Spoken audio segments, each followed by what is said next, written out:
Welcome back. We hope you were able to look around the expo area, and I'm sure you're excited to listen to this next panel discussion. As you know, electric companies around the world have announced commitments to achieving net zero carbon emissions, aligning with government efforts to address global climate change. During this session, companies with some of the world's most ambitious clean energy visions and targets will share their plans for reducing carbon emissions, including key technologies and opportunities for further research and investment that will enable the transition to a decarbonized electricity system. This panel features Andrés Gluski of AES, Francesco Starace of Enel Group, Ignacio Galan of Iberdrola, and Mads Nipper of Orsted. The session will be moderated by Dr. Lawrence Jones, EEI Vice President for International Programs. Without further ado, please welcome the panel to the stage for our next session of the day, Enabling the Clean Energy Future. Hello, everyone. Welcome to this session. Welcome my guests, Andres, Ignacio, Mats, and Francesco. Thank you. Great. So, Pleasure to be here. Excellent. So the next 70 minutes, we're going to have a very interesting conversation. We're going to try to cover as many questions as possible.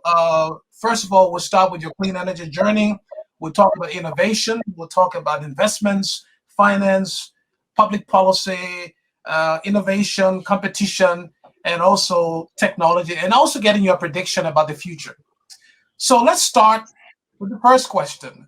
Today, your companies are all world leaders in clean energy. However, we know that this has not always been the case. And so I want each of you to think about 2 minutes to tell us about your company's journey.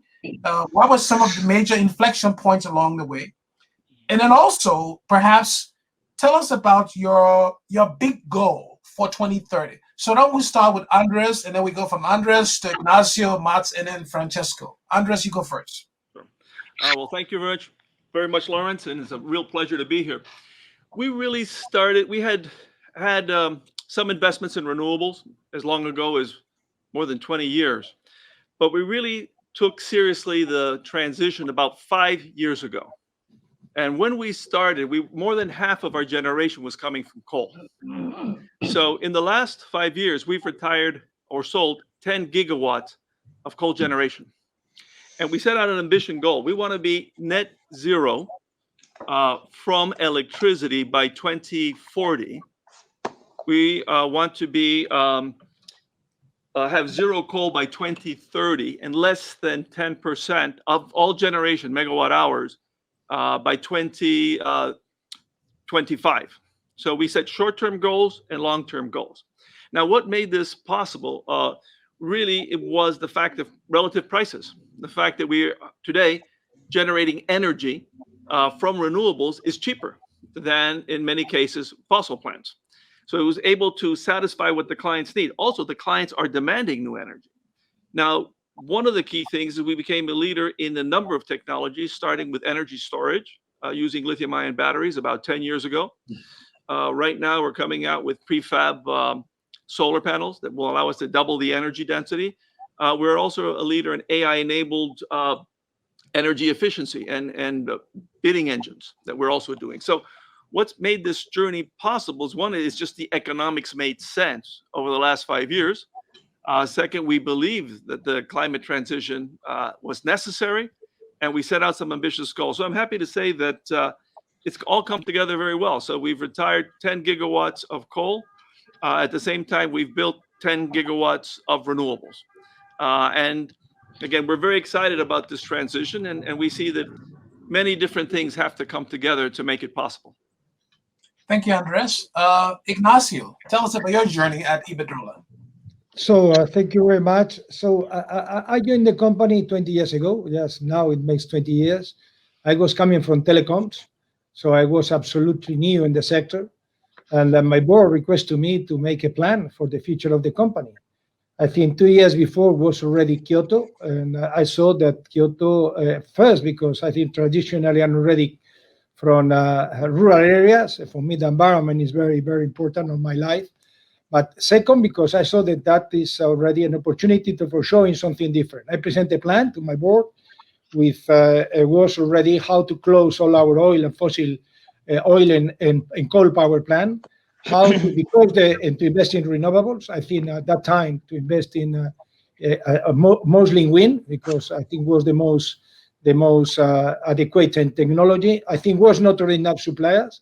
We had already a company who was one of our subsidiaries, was Gamesa Aeronautics. They were making already wings for planes, and I think we transformed this company just for making already turbines, because there were not enough turbines in the market. And I think because the renewables were intermittent, so I decided as well to make already storage. And I think fortunately we have already a big fleet of hydroelectric power plant, and we transform many of those in reversible for making pumping and storage. So the result after that is that we in this moment, we are something like 35,000 megawatts of renewables. We have already just almost 90 million kilowatt hours of storage. And I think it's and our emission per kilowatt hour is already on the range of 60 to 70 grams per kilowatt hour, which I think is 1/3 to 1/4 of the Americans one, of the European one. And I think that has been already successful, and the company ambition now is to continue the same trend, to double our capacity in the next few years, and to triple in the next 10 years as well. But I think that was just probably because I was out of the sector why I decided to take probably those decisions, and has already been successful because we decided to move in this direction. Well, Ignacio, thank you. And Mats, Ignacio said he was out of the sector. So you are definitely coming into the sector from outside. So tell us about the journey of Orsted. Yeah, absolutely. Very, very happy to, and very impressed and super excited to hear about the stories of transformation that both Andres and Ignacio are telling, because the world needs us all to make that transformation. Now, Orsted, just imagine, just 10 years ago, we were one of the most sort of carbon-intensive utilities in the world, I guess, and definitely in Denmark. As a matter of fact, we were more than 1/3 of the country's total emissions just 10 years ago. And at that time, partly sort of stimulated by vision, but also by some of the EU 2020 transition goals for clean energy, we made a vision to say we want to make that transformation, and we want to make it fast. And that led us to essentially make a massive shift, sort of divest of the fossil fuel generation, invest very heavily early into specifically and most notably into offshore wind. And that actually led us to in less than 10 years, now we've reduced already now 86% of our total emissions in less than a decade.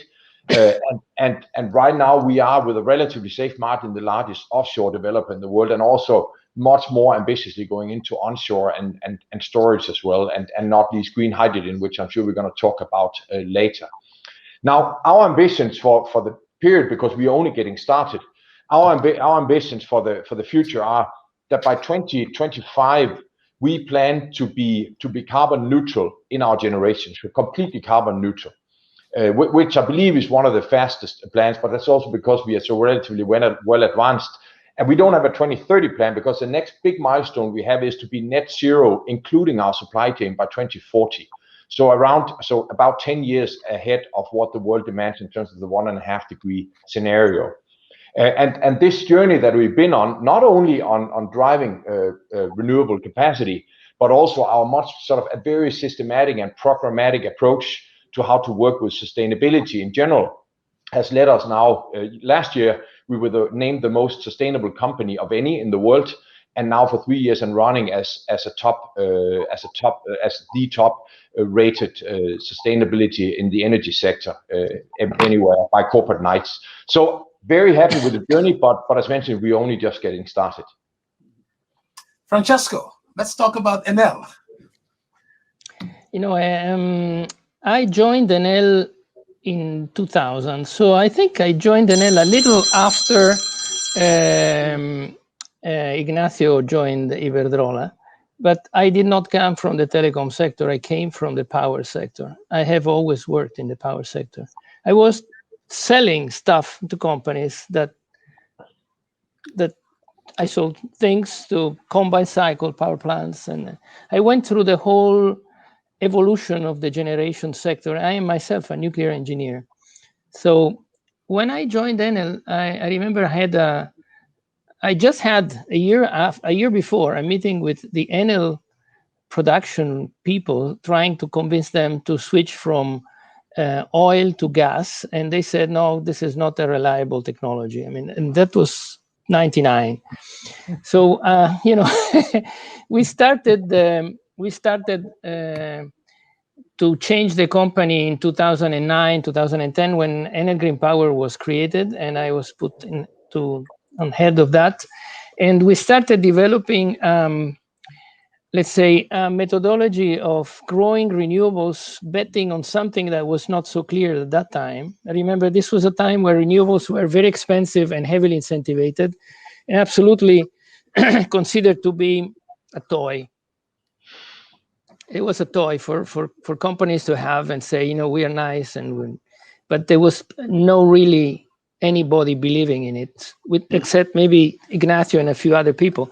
So we said, not only this is not a toy, but it will become a big and competitive business. So we will try and develop our strategy based on competitiveness. And we started developing a pipeline of projects in places that had no incentivization, betting on the fact that this was going to become a competitive industry, which in fact became 2 or 3 years down the road. So in the process, Enel Green Power grew pretty large. When I became the CEO of Enel in 2014, the first thing I did was buy it back before it became too big to rein it back. And changed Enel through Enel Green Power. Today, it is the largest renewable energy player outside of China. And the goal today is to grow our present capacity, which exceeds 50,000 megawatts, trebling it to 145,000 megawatts by 2030. And that means adding an average of about 6,000 to 5,000 megawatts every year for the next 10 years, increasing it progressively going in the future. We are in all technologies. We are in geothermal energy, in hydro, in wind, in solar. We're not in offshore wind, and we have a lot of respect on those that do that because it's a very complex endeavor. The plan is to fully decarbonize by 2050. We have an intermediate certified goal to go to 82 grams per kilowatt hour. We are closing, and we have decommissioned so far 13,000 megawatts in 23 power plants in Italy, and we are closing another 8,000 of coal in the next few years. We will exit coal in 2027, and the date is strange. 27 is just because there are some network constraints that do not allow this to happen before than that. Otherwise, we would do it. Overall, I think the strategy we followed was not to be pure play renewable, but to remain a utility. So we think generation is a part of a larger scheme.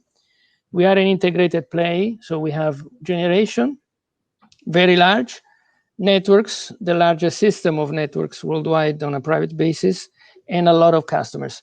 So we want to keep this front united, and we think that networks is an instrument to decarbonize society deeply if we want to really get through this climate emergency in a fast way. It's not just an issue of providing renewables, but also how to make them available in a reliable way to society. And therefore, we started this digitizing our networks. We digitized fully the systems we have in Europe, and now we are in the process of digitizing the Latin American networks. So it's a huge effort. Well, so I want us to now talk about global momentum around this 2050 target. I know both yourself, Ignacio, Andres, all of you on the call, by the way, you've been involved in putting forward your net zero goals. In fact, there is not a single day when you don't hear an announcement coming from some companies, some government about net zero targets being met. So should we say that the world is now on an irreversible path towards clean energy? Do you all think we're now on the path where we're going to get there, or we're not? Who wants to go first? Maybe Andres and then Francesco. Sure. Are we on the path of irreversible path towards a clean energy future now? I think so. Because first, global warming is real. And every day that passes, I think we see more evidence of this. So I don't see this sort of being a passing fad. Second, the cheapest energy today in most places is renewable. So it's really a question of capacity. And then, if you have the availability of pumped hydro, like Ignacio mentioned, that's great. If not, you do have lithium-ion batteries. I think hydrogen can play a role in interseasonal, let's say, energy storage. So I see that as irreversible. I think also in the public opinion in most countries, this has happened as well. So even though you've had some politicians come out against this in different circumstances, I think the weight of the evidence is there. And I think every year that passes, we will see more of this. So I don't think this is a fad. I think it's a reality. No. I think we have to run. I think we have to run because, one thing is our political schedules and even our business plans, and the other is nature. And a lot of these processes are not linear. Our politics and business plans tend to be linear. So I think we have to run to get there. I think we have to use every possible tool at our means, very much like Francesco, use everything. And the last thing I'd say is that in some areas, we found ourselves to be ahead of others. For example, we were doing lithium-ion energy storage a decade ago. We realized we were way ahead. So since our mission is really to accelerate the future of energy, we're selling this proprietary, technology through Siemens to everybody. And we're doing also the same, for example, with prefab solar. We're also, with our AI-enabled energy efficiency, we're actually serving 80 US utilities. So we reach about 80% of US households. So we're the engine behind it. So it's interesting, even though we have our own, assets, our own footprint, where we saw that we were ahead, we have been sharing that technology with others to get to that goal. Francesco, Lawrence, I think there is a reason why this will not stop, and that is a deep technology evolution that is driven by two very large forces. One is the digital world, which shapes the way in which energy is needed and consumed, and it makes it always more and more efficient. That's not going to change in a short time. I mean, it's going to drive the economy of renewables to levels of competition that today are still to be reached. The other one is the incredible improvement that the science of that material science is throwing around. I mean, everything we have around us gets materials that are lighter, better, cheaper, more resistant, easier to recycle, and that is also making renewables more and more competitive. This is not going to end in the next decade or probably in the next 20 years. It is not impossible to think that you will have, in many parts of the world, a situation in which the supply of renewable energy is not going to be a question, but the question will be what to do with it and what kind of uses electricity will have that today are not there. So mobility is one of them. I mean, the transformation of the automotive industry is as a result of these trends. And this displaces additional carbon. The industry processes will be decarbonized through the availability of cheap and abundant electricity, more and more. So I don't think this is a trend that ends anytime soon. Mm-hmm. Let's not forget, the legacy of fossil fuels that we have in front of us is amazing. I mean, the amount of energy that we're talking about is an incredible amount of energy. So the growth of renewable needed to make a dent in the decarbonization of the industry of the world is out of scale when compared to what we're talking about today. So what today seems large is really small in 10 years. But the potential is in front of us. This is strange because we're used to a world that is static or sometimes shrinking. This is a business that is in incredible expansion.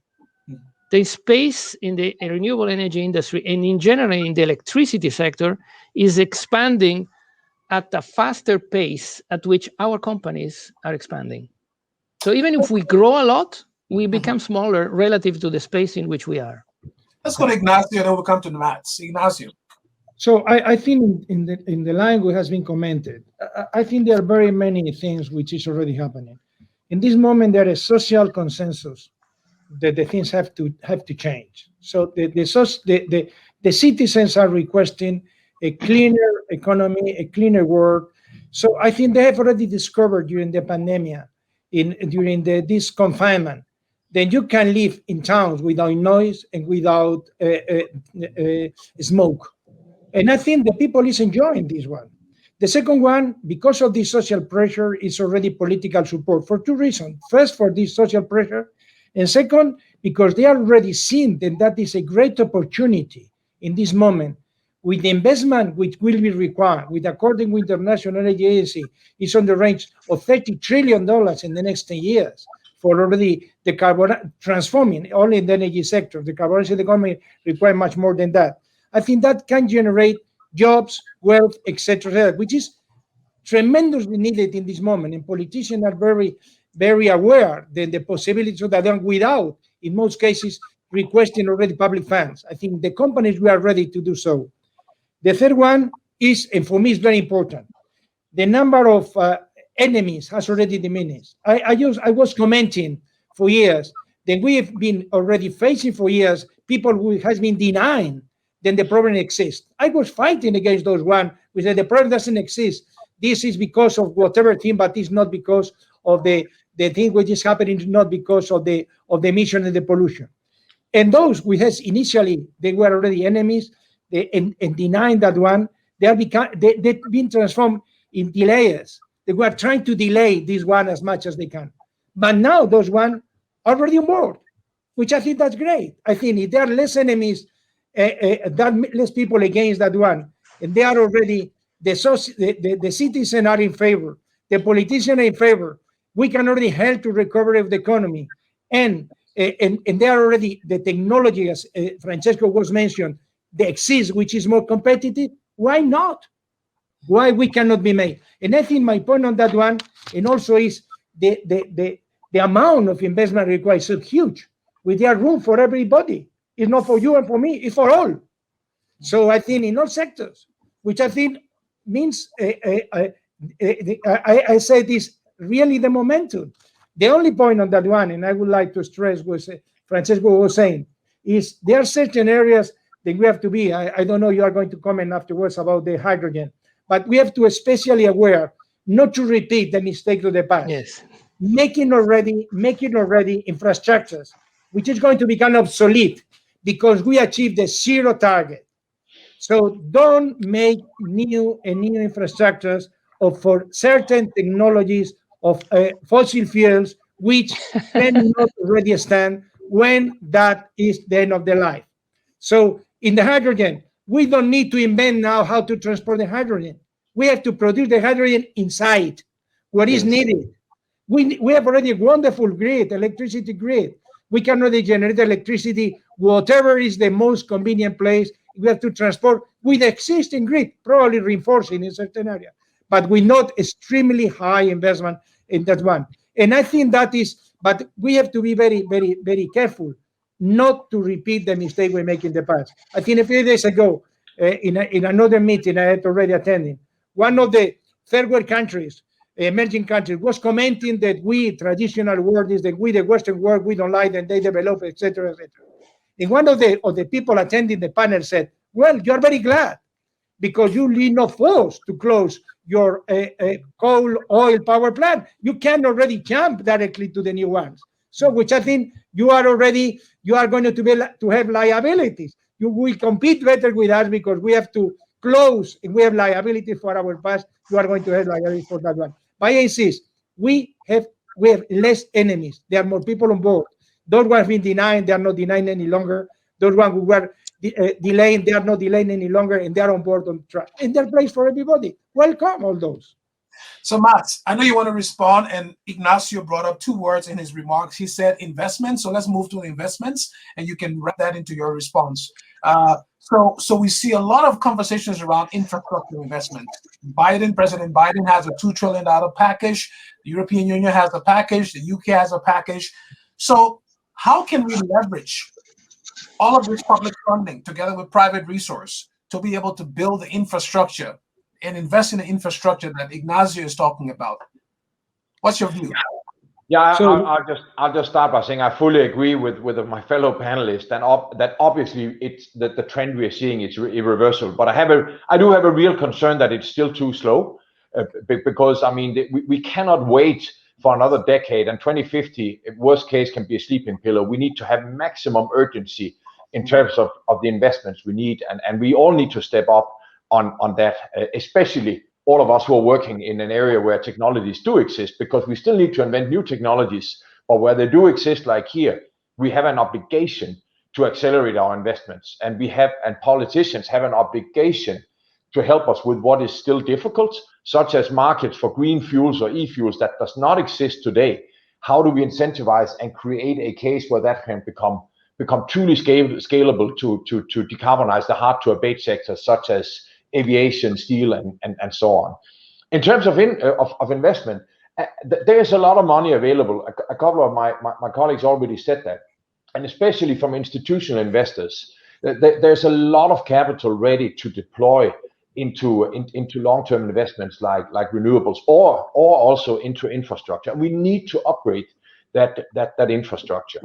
And I'm optimistic that the institutional investors will be willing to lean in with public funding, because as long as we create sort of a safety and a sort of a risk mitigated approach where you work with investors to say, here's a regulated share of your income, here's how we can shed light on what risks you are assuming, and then also to ensure that this is something where the investors can really have long-term investments deployed. Because I think right now there's an abundance of capital in the world, and we just need to ensure that we create the safety that will allow the institutional investors to join us on the journey. And I see a lot of investments coming from Wall Street and elsewhere, but I think all of your companies have also made bullish announcements about investments. So let's just talk about your investment plans. Maybe we'll start with Francesco and we go to Andres. Talk about your investment strategy or your investment plans over the next decade or so. We presented for the first time a 10 years horizon, which was we had time to study that during the lockdowns, so we really took it carefully and decided to go to 2030, because we wanted to make sure that the intuition that we have, that the space is there, that expansion is there, would that continue through 2030? And the answer is yes. And there is clear evidence that until 2030, at least, and probably much longer than that, we don't see an end to the expansion of the space. So this brings up to how much money can you throw at it? And the plan we have is to invest something short of 200 billion euros in the 10 years plan, which is a lot, clearly. But if you compare that with what the space requires, it's just the right amount of money that you can throw into this huge space, feeding your growth and remaining material. Okay, because otherwise you can still be good but not material anymore. This roughly go half into the generation and half into the network line of business. So it's balanced between networks and generation. When we look at that, we say, is there going to be appetite for this kind of investment? The answer is, so far, there is a huge amount of capital looking for sustainable employed means to put the money. And when we had the first, we issued the first world bond linked to sustainable development goals targets in 2019, in a not particularly hot market, the US, for sustainability, but that was 2019. It is a $1.5 billion bond linked to the SDG 7, and then we issued a second one a few months after in euros for 2.5 billion, and that was a huge success. This was the first ever SDG linked bonds in the market. Then a lot of other companies went through this, and it's a great tool. Now we issued a framework that all our financing goes through some sustainable goal flavor. So it's commercial papers, it's bonds, it's it's even swaps. It's all linked to sustainable linked bond. It's not green bonds, okay? It's linked to sustainability as a whole. We saw the market exploding. There is a huge space there. So money is not a problem. Technology is not a problem. The issue is governance of, and that, when I say governance, I mean what processes are there around the world to rule on permitting and allow investment to materialize. And this is not at par with the speed at which the world needs to change its infrastructure. This is a tragedy everywhere. Europe, the US a little better, other parts of the world behind.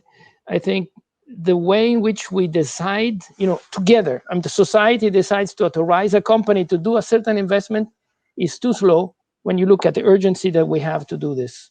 So we need some urgency in the policy making and permitting. So Andres, let's go over to you. And I want you in that response to also talk about the issue, Francesco mentioned sustainability. And so maybe you can also talk about the fact that AES was the first publicly traded company to issue sort of a report on compliance to this task force on climate-related disclosure.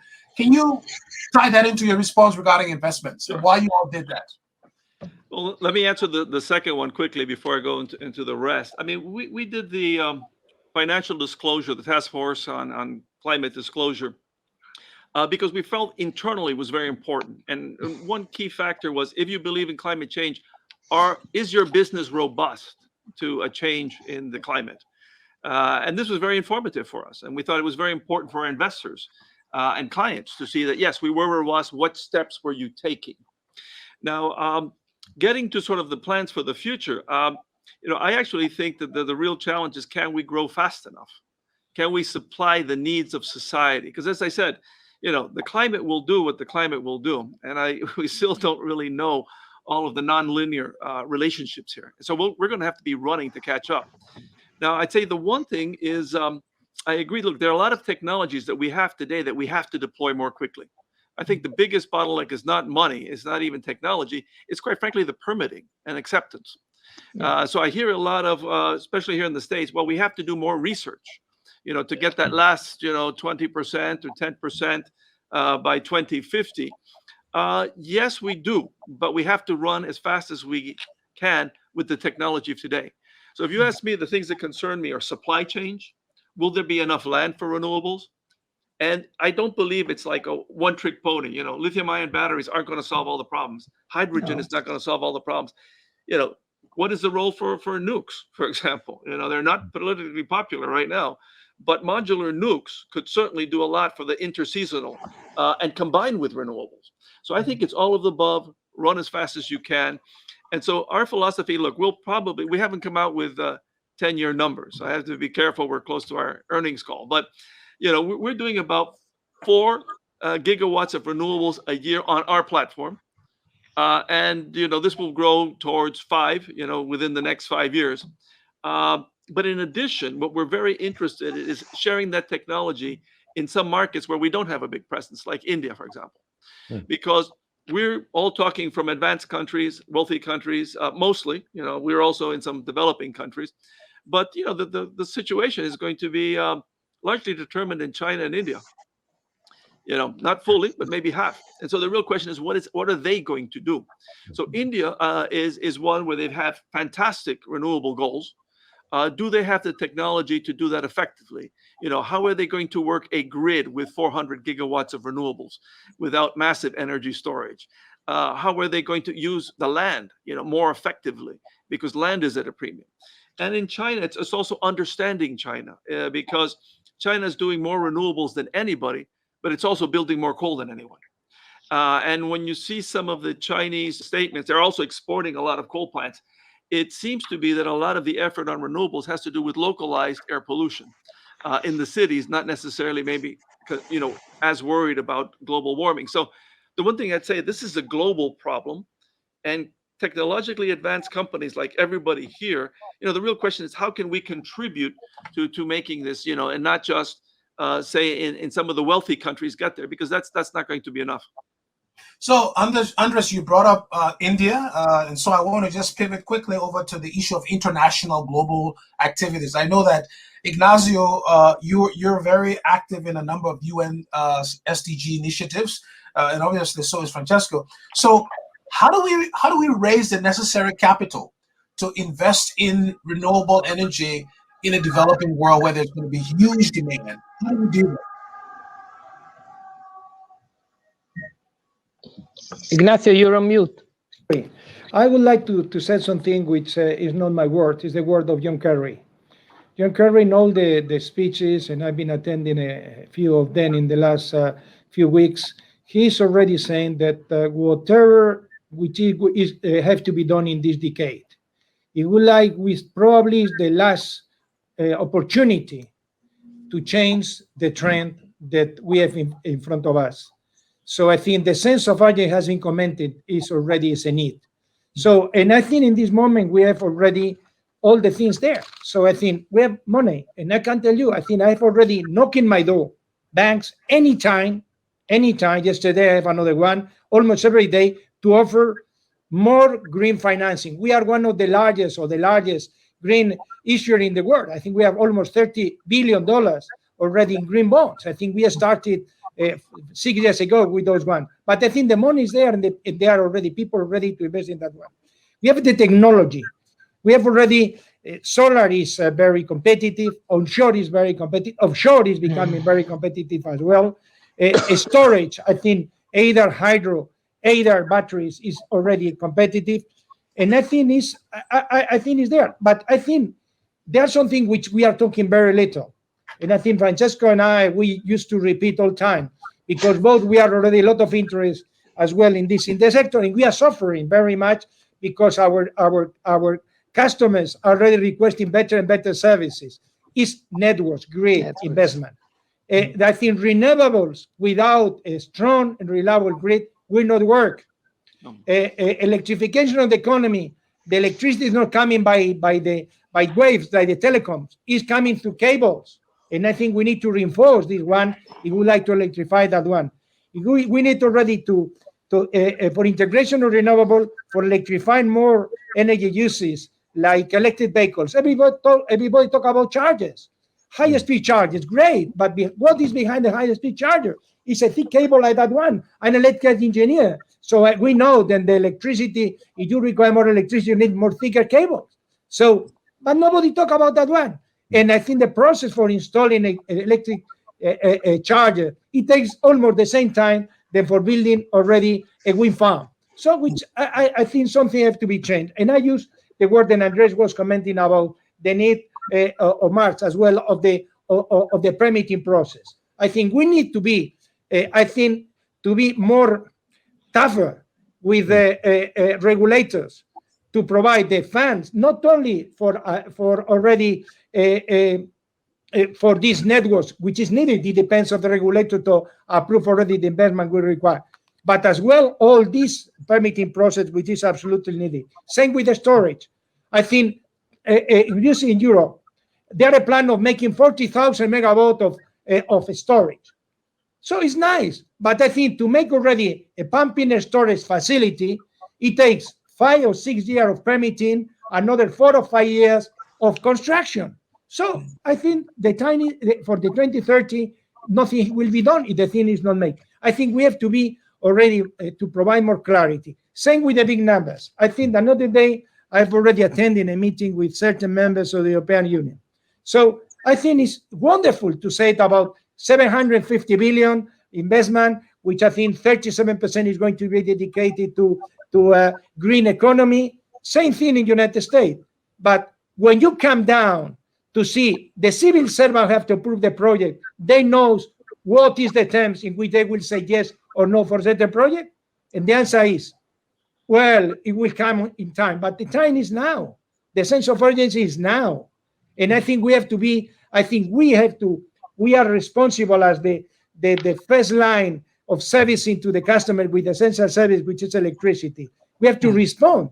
But I think we cannot be guilty because the charges is not there, because the heat pumping cannot be installed, because our diminishing of our of our emission cannot already be as faster as we expect. So I think that's the point. I think we have a plan of making $180 billion investment up to 2030. Great. 20 billion for only for offshore. Great. But how long it takes, Marx, to obtain the permit of offshore? From the very beginning, we were with you already in west of Duddon Sun in Britain. Since the moment we started, the moment was built, it took 11 years. 11 years. So how we can make anything with 11 years time before the moment we started up to the moment we start producing already clean electricity? And I think we have to be much more already, let's say, aggressive in saying that we cannot be responsible of things if we are not facilitating the things. Nice words, nice numbers, great. I'm delighted. But now we have to go to concrete. Yes. How can be implemented? How? Yeah. The people who have to sign this project, they know what is low carbon and what is zero carbon or not. So Mats, I want to come to you now because your name came up a number of times here. And Andres and others talk about network, the infrastructure. Denmark, well situated in Scandinavia, you have interconnections all over the place. Let me give you a hypothetical and then you can respond to that. Andres also talked about supply chain, and I think Francesco mentioned jobs, I believe. So let's assume we come out of COP26 and all the nations of the world says we're going to have 50% renewable by 2030. How do we do it? Do we have the supply chain? Can we deliver? What is the constraint? If everyone in the world wants 50% in renewable by 2050, can you all deliver? You first, and then go to Francesco. Yeah, I think it as always. There's not one silver bullet, because everything my fellow panelists have said about speed of permitting process, upgrade of grids, ensuring that the land or the seabed is available, and it's available at scale and fast enough, and that we ensure that the necessary support regimes for the newer technologies is also in place. That needs to happen. As a matter of fact, the part that I'm least concerned about is actually whether we as developers, or also the wind turbine generators or the solar PV manufacturers, I'm relatively optimistic that they can scale. They've been able to so far, and I'm relatively optimistic that they can do as well. But everything that touches the interface between the developers and the authorities and the politicians needs to be upgraded. I fully agree with Ignacio. We need to sharpen the rhetorics, because in some places they're proving that it's possible. And I mean, some are very proactive. Denmark is a very small country. We are unfortunately only 0.1% of the world's total emissions. So it's a rounding error. But I think we can use it as inspiration. And it's great to see that, for example, a state like New Jersey are now proactively sort of looking into what does it take to have a grid that is stable to a much larger share of renewables, and what needs to be true there in terms of investments, and how can we attract that. So we are seeing rays of sunshine with politicians taking proactive actions, and we are seeing fantastic to see the Biden administration's impact in offshore, which is where I primarily work, in terms of speeding up the regulatory processes after that has been completely sort of stalled for a long time. So there are many positive signs, but as we all say, we can only work too slow, because the climate is not going to wait for us. No, if I can answer, I think the 2050 decarbonization is possible. It is it's 30 years, and technology is really a lot of time for 30 years. I mean, there will be things that today we're not even aware of by then. So the scale of the effort is monumental. If you look at what energy consumption around the world today, and what the percentage of the electricity penetration, it's still marginal. We're talking about 20%, less than 20% worldwide. So it's an incredible penetration. It's true that even without concerted efforts today, the growth of electricity consumption around the world goes at twice the speed at which energy grows. So that means that progressively the consumption of energy in the world is being electrified, just because it's more convenient and because technology goes there. So is there a supply chain constraint? There would be many, but supply chain constraints are there to be solved. I mean, this is the history of industry worldwide, and it's going to be happening over and over again. let's not forget, this is not an issue of circular economy that is difficult to solve. I mean, when you look at the fossil fuel industry and the difficulties there, when you look at the rest of the contraptions that we use to generate energy without using fossil fuels, most of the stuff is not wasted. It can be recycled.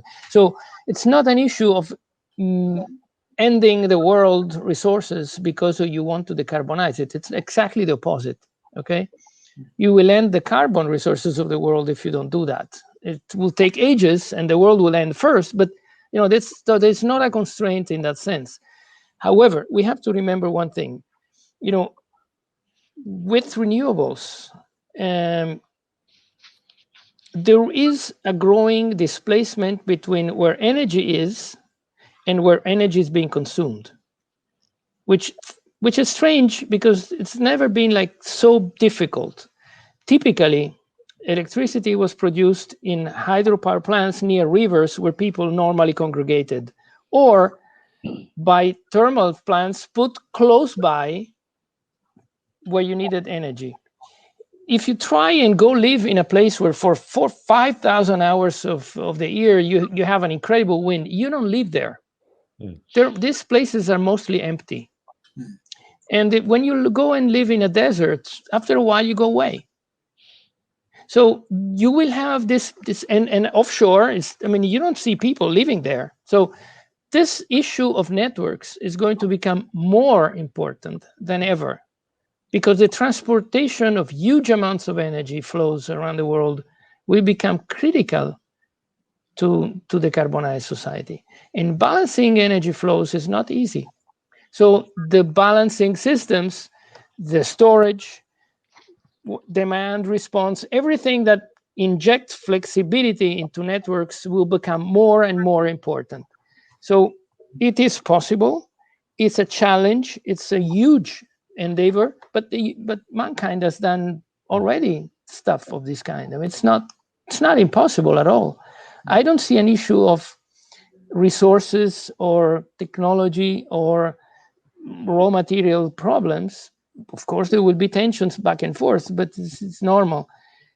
I see an issue of, let's say, planners and governments understanding that the interconnectivity of the electricity systems of the world is going to be a bottleneck if this is not handled properly from the beginning.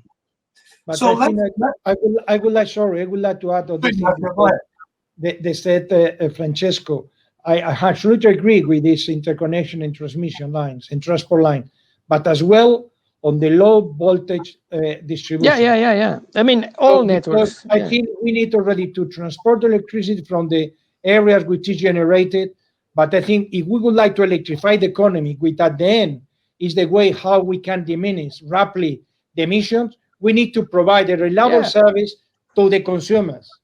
And I think we need to report that one. I insist on that one. The charges is not a problem. I think there are many industries we can make as much charges as needed. It's not the problem supply chain on that one. The problem should be connect those charges with the grid and with the system for provide electricity to that one. Same thing with the cooling and heating.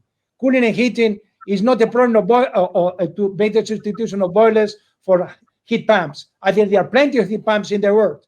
The point is how we can reinforce the grid if everybody decides to use that one. Same thing with many industrial uses as well. If today certain uses which are already using fossil fuels, they would like to electrify. We are already electrifying some of them.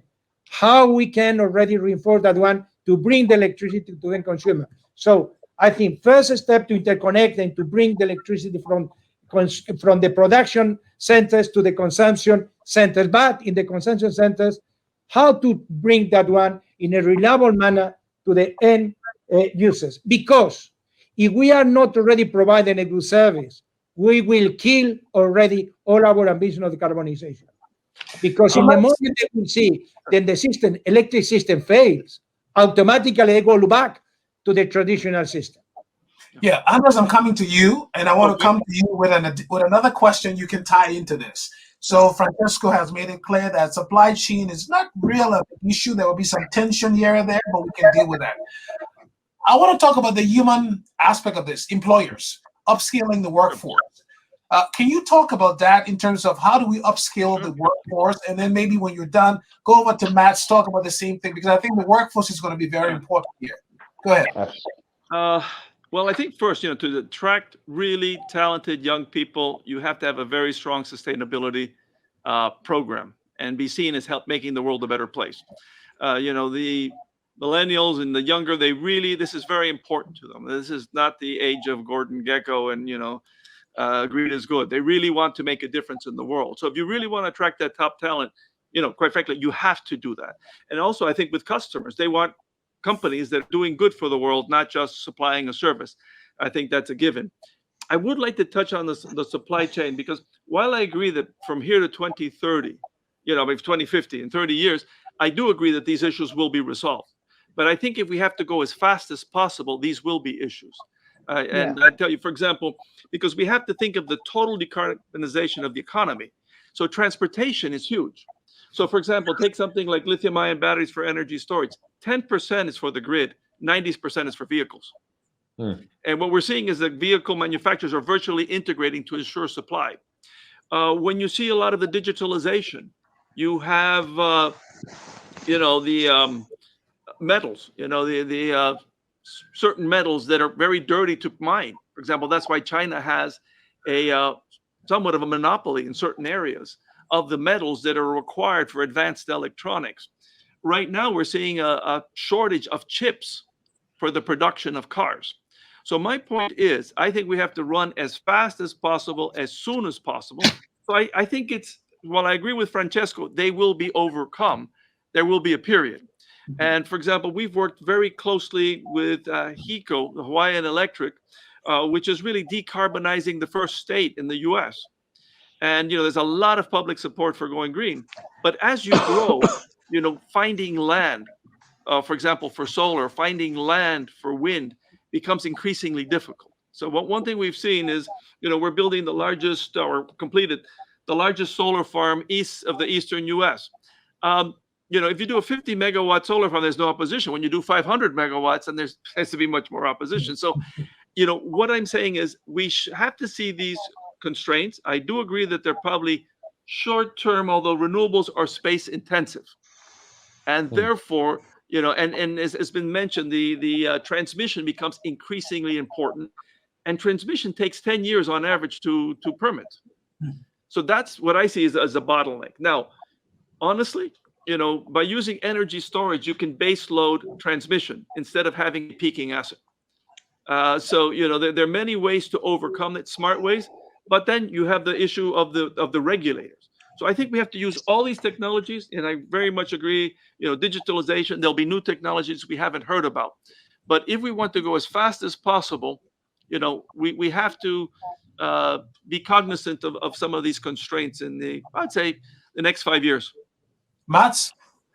Yeah, absolutely. I mean, you were asking the question, Lawrence, about the human aspect of this, and I think it's incredibly important to underline that this transition to the new energy systems, including both the generation and the grids and everything that needs to come around it, it's a huge opportunity to create jobs and industrial development in all parts of the world as well.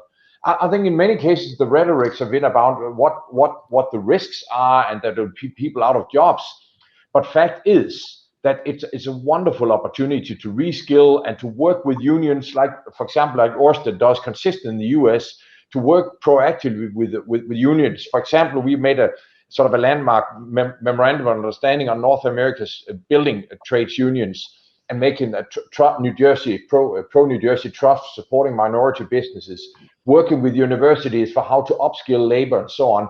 If we as developers, and I know we all do, if we take a responsibility for ensuring that this transition becomes just and equitable, I believe that there will be, Ignacio said there are fewer opponents, but I think the risk is that unless all of us take a proactive approach to this, there could be many small opponents because they think it's bad for their job situation. But I believe it holds such wonderful opportunities, and I think this is something that also in a post-pandemic period, that if we can come out and prove we are making serious investments, we are creating great jobs, we are working with the unions, we are investing in sustainability, We are investing in electric vehicles also in the drayage trucks area in New Jersey and so on. So I think the more we all do to prove that we are a company that takes a holistic responsibility for everything from biodiversity to job creation to accelerating the green transformation, I think we will have a lot of tailwind. Okay, so 1 second, Francesco. So we have about 15 minutes, so let's do this. We're going to cover two themes here. We're going to cover technology innovation. Each person will have about a minute to respond, and we're going to focus on hydrogen. So let me just give you a heads up, and Andres are going to focus on storage. And then we want your predictions towards the end. So let's come back. Francesco, let's get your response. And then I have a very specific question for Ignacio, which I'm sure all of you want to respond to. So quickly, Francesco, what's your comment? I just say, this is the utility world, and the word itself is a very big motivator. We are useful. So our purpose is very clear. We don't need to spend a lot of time, traveling around the world finding, why are we here? I mean, we are incredible enabler of things. So people deep down in the industry, they have a spirit of service that is unique. I don't think you find an industry with this same unifying spirit of service. Just use that. I mean, this is a big thing. We just need to be useful for society, and that's it. We were born like that. This is deep in the chromosomes of the industry. And then I think it's a great stuff that needs to be clearly made available to people, communicated in the proper way. And that's it. It's a super lucky moment for the industry just to be aware that we were born to be useful. That's it. I like that. I like that, bro. Yeah. The chromosome industry is service. I like that. So Ignacio, just quickly before we come to the two areas I want to cover, I want to talk quickly, Ignacio, about competition. Do you see opportunities for competition, and do you see synergies with non-traditional partners? Well, I was already saying that those who has been our enemies in the past, now they're not any longer enemies, they're only competitors. I always prefer a competitor than an enemy. So I think the sector requires huge investment, and I think everybody is welcome. And I think we need already to be with everybody and trying all together to reach what is needed. I think you mentioned before about the human aspect, and I link that with the human aspect.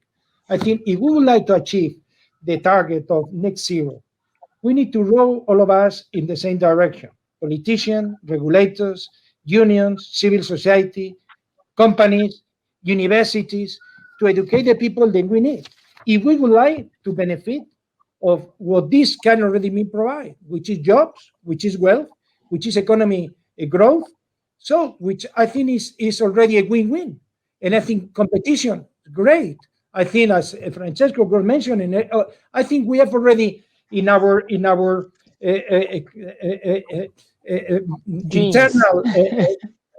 genetic is already the service in the genetic of all of us. But as well, we are already the point of competition. So I think in a different manner of competition, the competition is not. I think it was for many years the competition was in the technical aspect, which is the best. I think traditionally in utilities, where the system was absolutely regulated, the competition was already in the pride of the people. How I'm better than you, I'm making the things better than you. But I think service and competition is part of our roads. I think, but the point for me is how we can already ally everybody and to make everybody move in the same direction. If we would like to be that one, we need already politicians, regulators, unions, civil society, companies, universities, etc., and to make already the result the society is expecting for us. Matt, quickly on competition, and then we move to the next area. Yeah, I'll do it really quickly, Lawrence, because I think the way I'm phrasing it when talking about competition is that for example, when competition in offshore dramatically intensifies, not least with the oil majors coming into the space, the way I phrase it is to say, as a CEO, I hate that because it put pressure on our ability to win and generate earnings. But as a world citizen, I absolutely love it because we need the acceleration to happen. And if anybody perceives this as a zero-sum game, we are failing society. and we are failing the industry and the transition that needs to happen. So we need to constantly help each other innovate across borders in ecosystems of partners that work together to accelerate. And we need to welcome every single new entrant, even those that makes lives as business people a little bit harder from day to day. Good. So the best salespeople for any company are the CEOs. So I want you to put on your CEO hat now. I'm giving you 30 seconds to make a sales pitch. Andres, make a sales pitch for energy storage. For energy Why storage. is it good where we are? Look, energy storage is a technology which is available today, which really allows you to put more renewables on the grid and to make them more profitable. Because what's the problem? You have a good solar resource, everybody builds solar, therefore the price of energy between noon and 3 is 0. So with energy storage, you can put some of that energy in the shoulders, make more. So half of the renewable bids in the US today are with energy storage. Second, it improves the reliability of and resilience of the grid. Had Texas had 3 or 4 gigawatts of energy storage, you wouldn't have had the disastrous effects of the polar vortex last week. So it's a technology which is available today.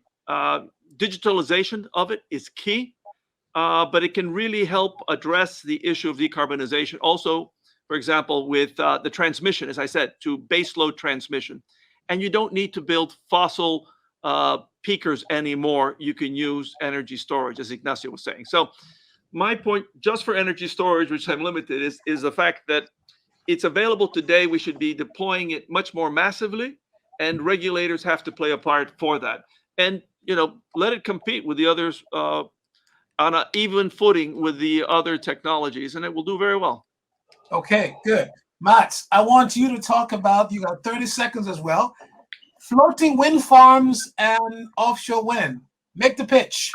Absolutely. No, offshore wind is a true large-scale generation. I mean, we have the biggest turbines. The wind almost always blows, and there's 24/7 there's generation. So that means that not only will it be available at scale to societies, it's not in the way, because you don't need that scarce land, because in many places, especially where there's shallow land, you can actually help biodiversity if we do it in a smart way. So we're not destroying anything.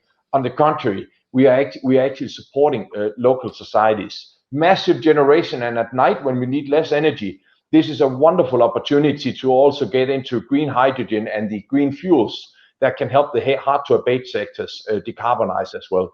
So, and floating, I mean, unfortunately, there's not shallow waters everywhere, and floating will have an even higher capacity factor. So that means that once we get floating competitive, which it will towards the end of the decade, then we will be able to have literally an unlimited amount of space available for high capacity generation, which is needed together with the bottom fix that will continue to grow. Okay, so Francesco, you and Ignacio have talked about the grid and the importance of the grid, but I know that you all are also investing in hydrogen. You're looking at hydrogen seriously. So Francesco, first, make the pitch for hydrogen as a future fuel, and also talk about the importance even of the grid in the same context.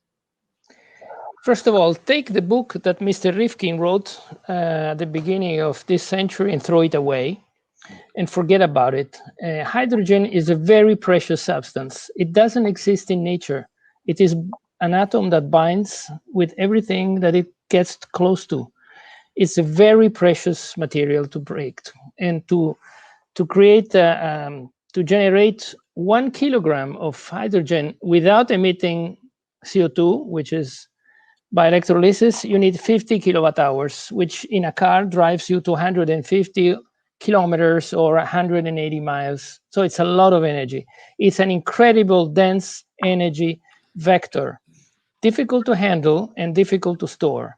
So it's precious. It should be meant to be used whenever a molecule is needed and not burnt as a gas. So whoever makes a deal and tries to find a way to create cheap green hydrogen by electrolysis will be the one to break the barrier of the investment on the electrolyzers. They should go down a factor of 6, from $1,200 to $200 per kilowatt. That seems a lot, but batteries did it, PV panels did it, other technologies did it. It is possible. And once this is realized, there is an incredible potential for decarbonizing sectors of the industry that today cannot decarbonize without this substance. So the test is push this technology in the next 5 years. If it makes a move, it means it can do it. If it doesn't make a move, drop it. So it's a very simple task. Make this move in the next 5 years on the investment cost and the technology of the electrolyzers. After that, you will have a choice. Whether there will be a large factory producing modular electrolyzers, like Ignacio said, that can be put close to where consumption is, and then just pump water and wire electrons, and that's it. Otherwise, it's another of those technologies that will fizzle out. Okay, Ignacio, what's your 30-second speech on hydrogen? So, well, I think I agree with Francesco, but I think I was already convinced by President of the European Commission about the commitment to make that happen. And I'm already a very disciplined guy, and we are already, as we said in Spanish writers, hace camino al andar, we progress as we make the way. So I think we are already in this moment investing in that one, expecting that we will learn enough. We are already making the first electrolyzer to try to make all the Spanish production of fertilizers emissions free. So I hope that we will receive some support on that one. But for the time being, I think the first power plant and the first electrolyzer plant is already being completed by the year end. So I think they are, in the line was mentioned, I think there are two things which is very important.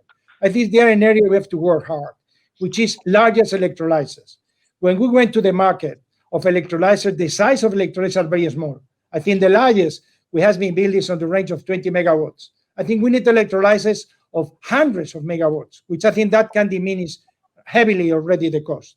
The second one is where to produce that one. I think I agree that handling, transporting hydrogen is very inefficient, but we can transport that one in the form of ammonia. I think we can already produce ammonia and transport ammonia, which you can already use, by the way, certain of the potential stranded asset which can be generated across this transition period.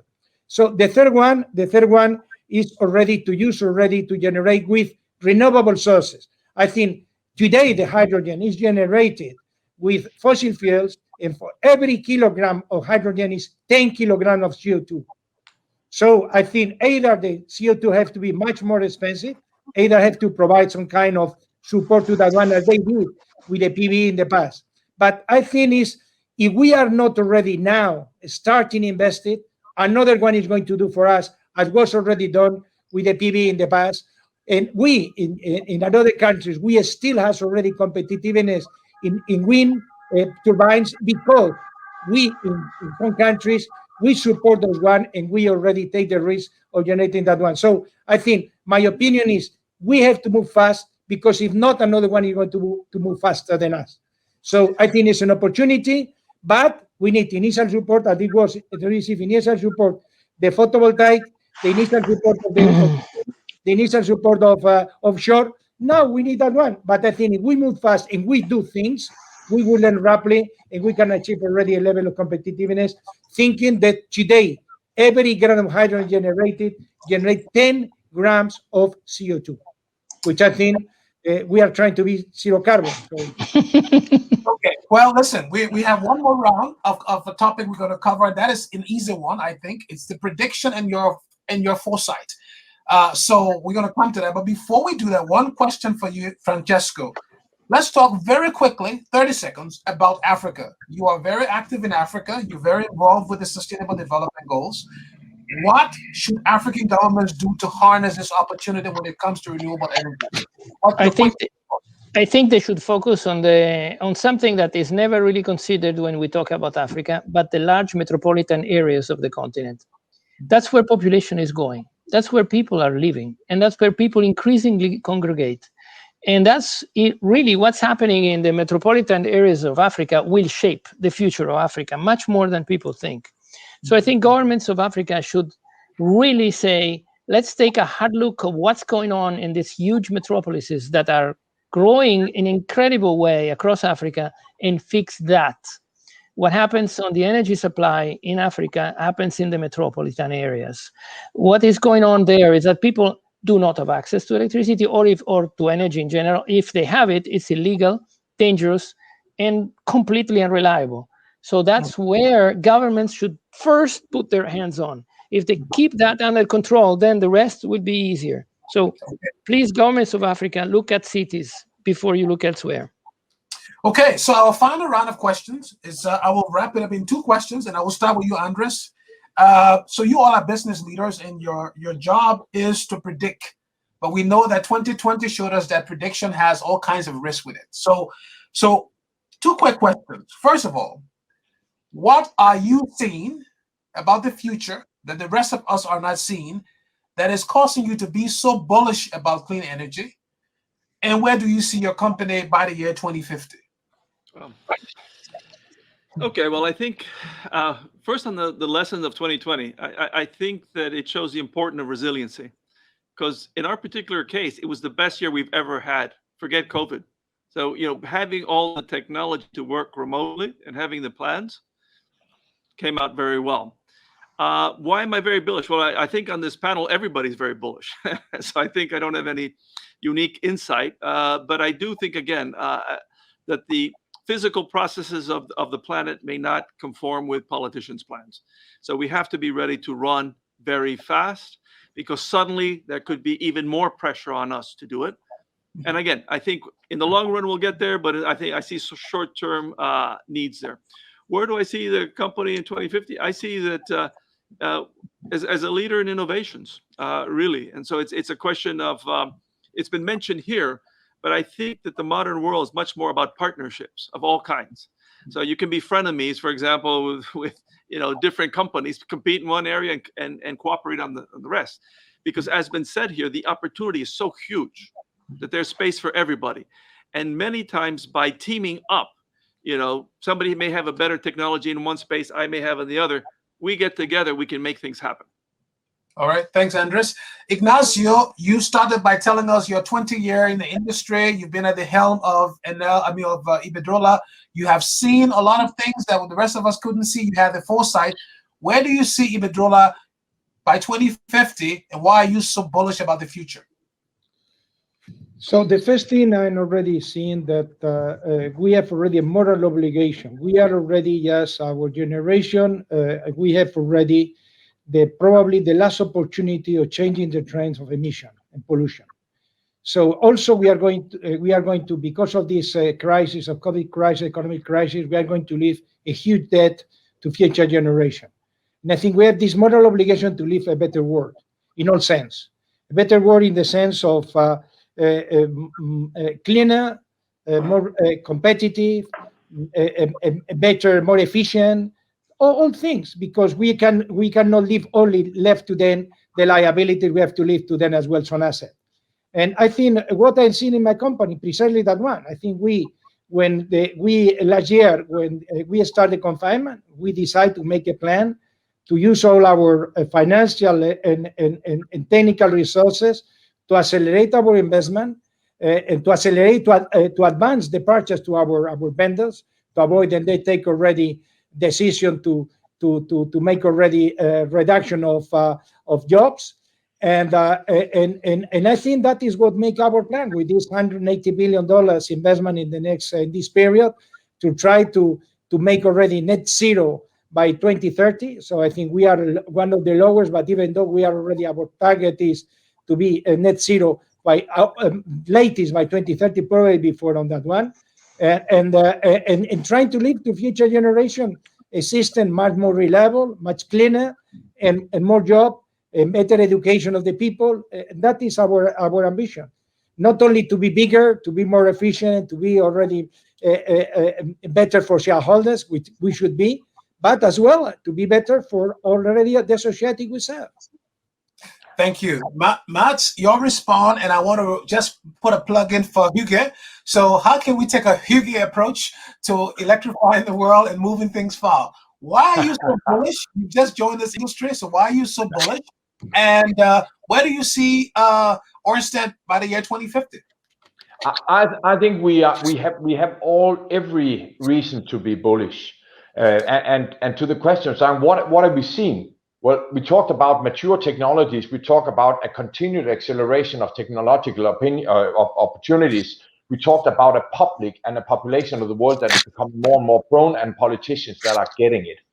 And if I look at what I would not have thought possible was that a very carbon intensive utility like Orsted has made a complete transformation to already now almost carbon neutral in our generation in less than a decade.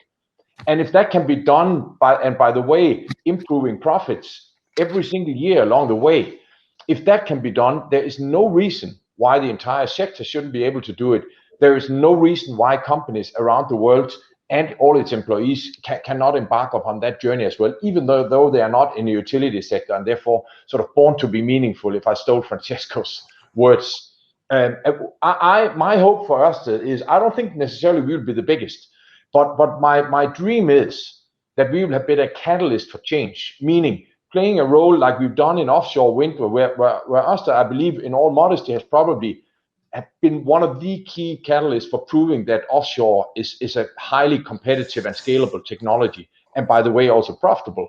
So if we can look back and saying that didn't end in 2021, that continued for the next 30 years, where we would have been a one that played a role like Tesla is playing for electrification of the car fleet, that we showed to everybody else that this is a viable way forward. That's my dream. Thank you. Finally, Francesco, what are you seeing that the rest of us are not seeing? And where do you see Enel by the year 2050?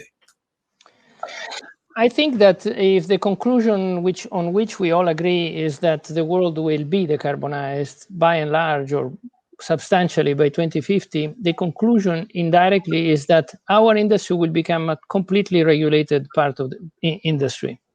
There will be very little to compete against, if not on some additional services that you can add. So this will be the evolution of this industry. It will be an infrastructure play on a very regulated standpoint. And I see Enel becoming a multi-regulated business, including infrastructures that today seem distant from the one we manage today, but they will be completely rolled into a very skilled, global, large infrastructure play, which will be extremely regulated around the world, because that's the end of the evolution of the decarbonized electricity. It will be a zero marginal cost driven system on which basically the return on capital will be the driving force. And therefore, it will be necessary to add additional infrastructures to make ends meet and to remain useful. And we will remain useful. Well, Andres, Ignacio, Mats, and Francesco, several months ago, when we decided to put together this panel, one of the things we struggled with was, how do I get through a 70 minutes conversation with 4 of the world's leading electric company CEOs? And you made my life easy by answering your questions very concise, sticking to the point, and I really appreciate that. And so I want to thank you on behalf of EEI and all the delegates. This has been a very, very, very fruitful conversation. Hope to see you in person very, very soon, either in Europe or Andres in the US. Thank you guys for joining us, and say hello to everybody that you know that I know. Goodbye. Have a wonderful rest of the week. Thank you. Thank Bye, you. everyone. Thank you very much. Bye-bye. Ciao. Bye, everybody. Bye-bye. Wow, thank you again to all of our panelists for such an inspiring conversation about how we can achieve our decarbonization goals.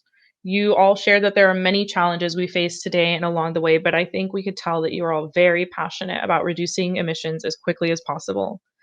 We'll need to row together, as you all mentioned, and international collaboration will be crucial as we continue on the journey to achieving net zero.